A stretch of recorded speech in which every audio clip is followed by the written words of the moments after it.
Patuloy na po minamahal, dadako na po tayo sa ating pag-aaral, pagginig ng banal na salita na ating pinalapay ni Jesus.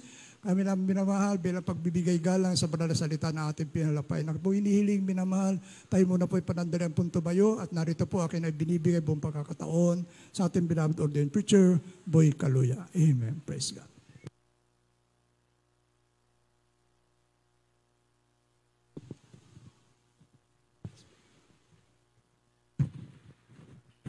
Amen. Praise the Lord. Everybody shout, praise the Lord.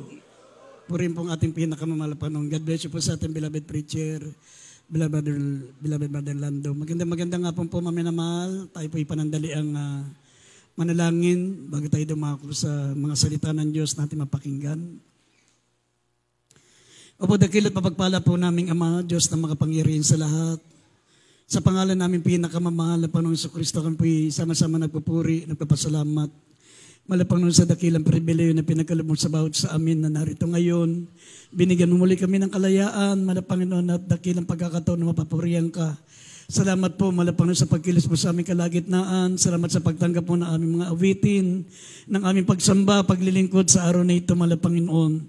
At minsan pa kami po'y dumadalangin na pagpalain mo po yung mga salita. Patuloy po kayong mangusap sa bawat sa amin. Pasiglin mo ang aming pananampalataya sa pamagitan ng mga salita nagbibigay ng kaaliwan, nagbibigay ng pag-asa sa bawat sa amin. Malapang kayo po ang maglagay ng mga salita mo sa aking bibig at buksan mo ang aming mga pangunawa. Malapang noon, hindi lamang kami maging tagapakinig, kundi maging tagatupad ng mga salita mo, dakilang Diyos. At amin sinasaway lahat ng gawa ng kalaban. Demons of unbelief and doubts, demons of hindrances. We bind the power of darkness in Jesus' name. Amen and amen. Sa malakas na palakpak muna, maminamahal. Praise the Lord. Purihin pong ating dakilang Diyos. Purihin pong ating malapanginoon. Habang inihanda po natin ang ating mga pambungad na talata, maminamahal, dito sa Revelation 21 verse 7 and verse 8. Talo natin ang verse 18 up to 21. Maminamahal, nais ka pong magbigay ng isang pinakamataas na pagsamba, pinakamataas na pagpupuri, pagluwalhati, pagdakila sa ating kaisa-isang Diyos, ang ating pinakamamahal na Panginoong Jesucristo, at nagpapaabot po ako ng dobleng paggalang sa ating beloved and honorable pastor, beloved evangelist, Wildy Estrada Almeida, the end-time prophet of our loving God. Sa lahat ng mga beloved children, the Almeida family, sa mga apo, mga manugang ng ating beloved pastor, sa lahat po ng ating mga minamahal mga kapatiran at sa patuloy po nating pag-alaala sa mga di malilimutang aral ng ating beloved Assistant Pastor Lina C. Almeida, sa lahat po ng ating mga kapatiran, Luzon, Visayas, Mindanao na nanonood, sa ating mga kapatiran ngayon, mga minamahal na narito, sa ating mga minamahal mga beloved preachers, workers, instrumentalists, beloved choir members, at sa ating mga webcast viewers sa iba't ibang panig ng bansa na nanonood sa atin. Purin pong ating dakilang Diyos, maminamahal kindly. Buksan po natin ang ating mga Biblia, maminamahal, Revelation 21, verse 7 and 8, talo ng 18 up to 21. Tulo 21, talatang 7 hanggang 8. Ang magtagumpay ay magmamana ng mga bagay na ito, at ako'y magiging Diyos niya, at siya'y magiging anak ko. Ngunit sa maduwag, at sa mga hindi mananampalataya, at sa mga kasuklam-suklam, at sa mga mamatay tao, at sa mga mapakiapid, at sa mga manggagaway, at sa mga mapagsamba sa Diyos-Diyusan, at sa lahat ng mga sinungaling, ang kanilang bahagi ay ang dagat-dagatan nagniningas sa apoy at asupre na siya ikalawang kamatayan.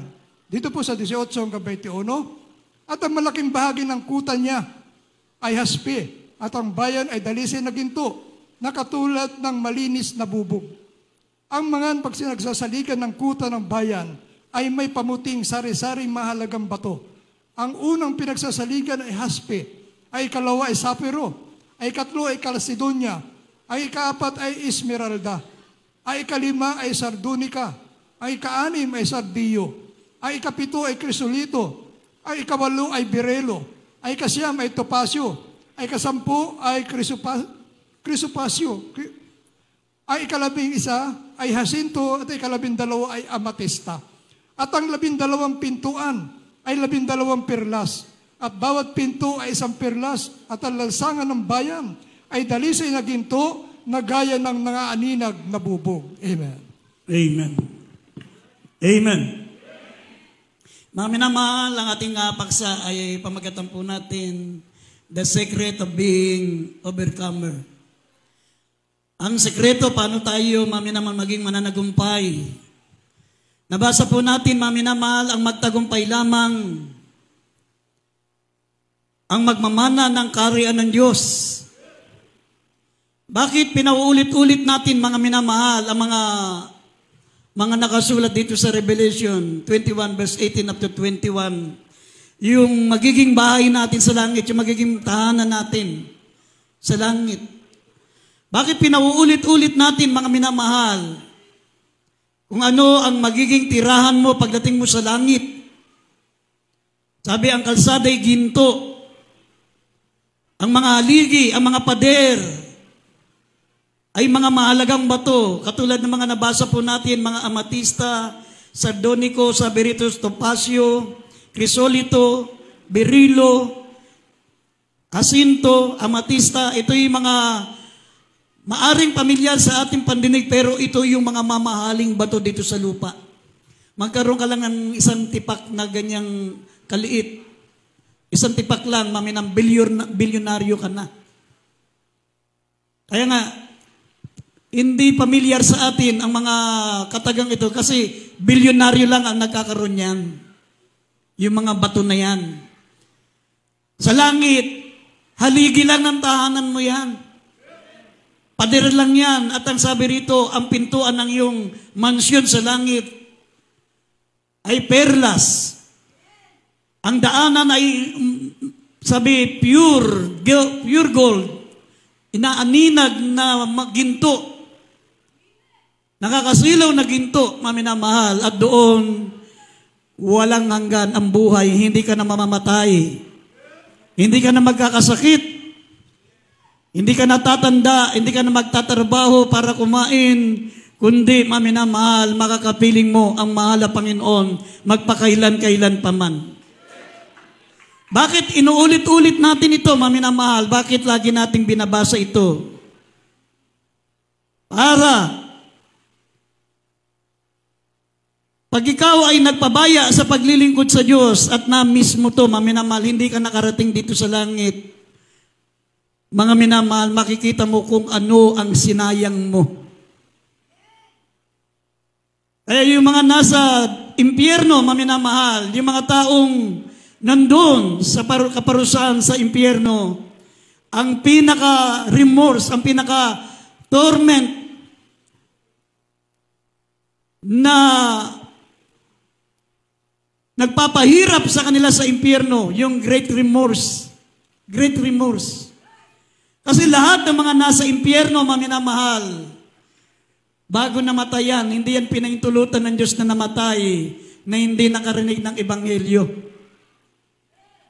Ang mga namatay na nasa impyerno, maminamahal, hindi yan pinahintulot ng Diyos, na hindi nila nasaksiyan, maminamahal, ang kapangyarihan ng Diyos. Na hindi nila naranasan, maminamahal, na minsan mayroong nagyaya sa kanila na lumapit sa Diyos, maglingkod sa Diyos. Kaya nung hindi nila binigyan ng pansin, maminamahal, nandun sila sa impyerno. Kaya nga, ang pinaka-torment, ang pinaka-great torment na umuusig sa kanilang konsensya, yung pong tinatawag na great remorse, yung grabing panghihinayang. Naranasan nyo ba yung minsan alimbawa lang to minsan gusto mong tumaya, alimbawa sa loto, tapos hindi mo natayaan, tumama. Ang laki ng tama, 300 million. Ang tagal mong inalagaan, isang taon mong inalagaan sa loto. Tapos 300 million ang tama. Kung kailang hindi ka tumaya, tsaka tumama. Yun yung tinatawag na great remorse. Meron akong kilalang taong ganun, nagpakamatay. Nanalo siya. Yung kanyang ticket na ibulsa niya. yung ticket na bulsa niya, nilaban ng asawa niya. Nung hinahanap niya, nakita niya yung ticket, burado na. Wala ng numero. Kahit anong plancha niya, nagpakamatay sa great remorse. Ganon. Kapag hindi ka nakarating sa langit, sinayang mo, mga minamahal. Kaya nga, pag-aralan natin, paano tayo, mga minamahal, magtatagumpay. The secret of being overcomer. Dahil sabi ng Biblia, ang mga mananagumpay lamang ang magmamana ng lahat ng bagay na ito. Kailangan magtagumpay ka. Kailangan talunin mo si Satanas. Talunin mo ang kasalanan. Talunin mo ang sarili mo. Sapagkat yan ang pinakamaigpit nating kalaban, ang ating sarili. At dito, maminamahal, sabi po ng banal na kasulatan, ang mga sekreto para ikaw ay magtagumpay, ang unang sekreto po, sabi rito, be steadfast. Yung steadfastness. Dapat pag naglingkod ka sa mahal na Panginoon, maminamahal, walang lingunan. Ang paglilingkod sa Diyos, tuloy-tuloy. Hindi pwedeng ningas ko, hindi pwedeng mainit ka ngayon, bukas malamig ka pa sa ilong ng pusa. Ang paglilingkod sa Diyos, dapat tuloy-tuloy. Ayaw ng Diyos ng ningas kugon. Ayaw niya, maminamal ng malahininga. Kahit ikaw, pagpainumin ka ng malamig na kape, iduduwal mo. Kahit ikaw, painumin ka ng maligamgam na soft drinks na galing sa bilad ng araw, pag ininom mo, isusuka mo. How much more ang Diyos, maminamahal, na sabi ng Revelation chapter 3 verse 15 up to 16, hindi ka mainit, hindi ka malamig. Minsan mainit ka, minsan malamig ka. Sabi, hindi ka mainit, hindi ka malamig, ikaw ay malahininga, isusuka kita sa aking bibig. Kaya ang sekreto, steadfastness. Sabi dito, maminamahal, sa 1 Corinthians chapter 15, verse 58, ang sabi rito, therefore, my beloved brethren, be ye steadfast, unmovable, always abounding in the work of the Lord, for as much as you know that your labor is not vain in the Lord. Sabi, tuloy-tuloy, maminamahal. Sabi, wag tayong makilos, unmovable. Wag tayong matinag. Sabi rito, lagi tayong sumagana sa paglilingkod sa Diyos. Ang sekreto, maminamahal, ng patuloy na paglilingkod sa ating pinakamamahal na Panginoon, maminamahal, wag mong bilangin yung nagagawa mo. Tuloy-tuloy lang. At ang pinaka-importante, maminamahal, para ikaw ay maging steadfast sa paglilingkod sa Diyos, maminamahal, dapat nakatuon ang isip mo sa mga bagay na nasa itaas, sa karya ng langit. Tignan mo, maminamahal, kung gaano katotoo ang impyerno. Nakita niyo ba yung bulkan pag pumuputok? Naglalabasan yung mga asupre, ang apoy. Merong isang lugar, maminamahal, sa Turkey. Merong isang lugar sa Turkey. Nakakita sila, maminamahal, ng isang hole. Isang malaking butas. Nahukay nila. Ilang taon na, maminamahal, hindi na mamatay yung apoy. Naglalagablab na apoy. Sabi nila, hindi kami naniniwalang may Diyos, pero totoong may impyerno. Ito ang pintuan ng impyerno. Nakita nila yung isang malaking wall na apoy, naglalagablab na apoy, walang tigil. Hindi na mamatay, pero nakapaligid doon ay tubig, nasa paligid ng dagat. Kung may impyerno, ibig sabihin, merong langit. Kung may langit, ibig sabihin, may Diyos, at kung may Diyos, may demonyo. Amen? Kaya nga sabi ng Biblia, be steadfast, unmovable, wag makilos, laging sumasagana sa paglilingkod sa Diyos. Ang paglilingkod sa malapang noon dapat tuloy-tuloy. Amen? Kaya nga naalala ko, sinabi natin, beloved assistant pastor, pag kayo maglingkod sa Diyos, walang paurong. Hindi baling hinay-hinay, sabi niya, basta kanunay. Ibig sabihin, hindi baling unti-unti, basta tuloy-tuloy. Hindi yung ningas kugon. Hindi yung katulad ka ng kugon. Pag siniklaban, lagablab, tapos mamaya, patay na agad. Pag bago ka sa malapang noon, mainit, nagpagabit ka, remember agad. Paglipas ng ilang panahon, bumaba na bilang mga awit. Sunod, once inabulong mo na lang makita sa church. Sunod, backslider na. Yun yung sinabi ng Biblia, maminamahal, paglilingkod na paurong. Tandaan nyo, maminamahal, ang pagkatawag sa atin, bawat isa sa atin na may mga kanya-kanyang calling, unrevocable yan.